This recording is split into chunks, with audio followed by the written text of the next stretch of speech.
Y aura-t-il une sanction dans les votes pour les démocrates à cause de leur soutien au génocide en Palestine? Oh oui, oui, il y aura une sanction. De toute façon, si tu veux, tu vois, quand on mesure dans les sondages les gens qui mettent la cause palestinienne au centre de leurs revendications, tu sais, je crois que c'est 5-6%, un truc comme ça. Et donc les gens disent, tu sais, les sondeurs disent, bon, bah, c'est pas important, quoi.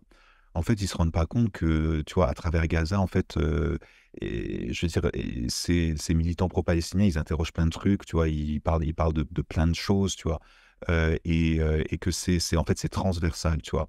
Et moi, je crois que vraiment, il y a beaucoup de, de, de, de gens des mouvements pro-palestiniens, de gens du mouvement Uncommitted, qui vont pas bien sûr voter pour Trump, tu vois, mais qui vont rester à la maison le jour ou qui vont voter blanc, ou qui vont voter pour un candidat de gauche comme Jill Stein. Tu vois, Jill Stein, elle est 100% pro-Palestine.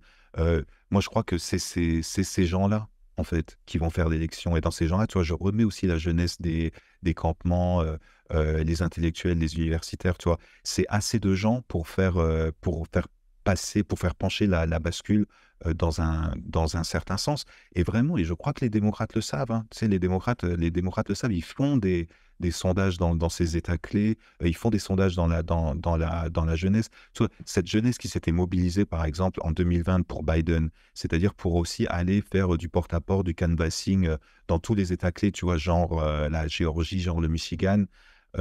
C'était toute la jeunesse de New York. Tu vois, c'était les mêmes gens qu'on voyait sur les campements. C'était la jeunesse de Sunrise, c'était la jeunesse des organisations de gauche qui se sont déplacées. Tu vois, ces gens-là, ils vont pas se motiver, ils vont pas se mobiliser cette fois-ci. Donc, moi, je crois que c'est en fait central. Et c'est pour ça qu'ils essayent, c'est pour ça qu'ils ont changé de candidat, c'est pour ça qu'ils essayent de mettre un candidat, un VP peut-être un peu plus progressiste, tu vois, pour essayer de parler à cette population. Parce que tu vois, par exemple, Tim Walz, lui, il a dit, la population qui a voté uncommitted, ce sont des gens importants, il faut les écouter, il faut écouter ce qu'ils ont à dire. Ça ne veut pas dire que, tu vois, ils vont devenir le Parti démocrate, va devenir pro-palestinien comme ça du jour au lendemain, ça ne va jamais arriver, ça. Mais en tout cas, tu vois, il y a une petite inflexion. Mais vraiment, je crois que tu as tout à fait raison, tu vois, le mouvement pro-palestinien qu'on a vu toute cette année-là,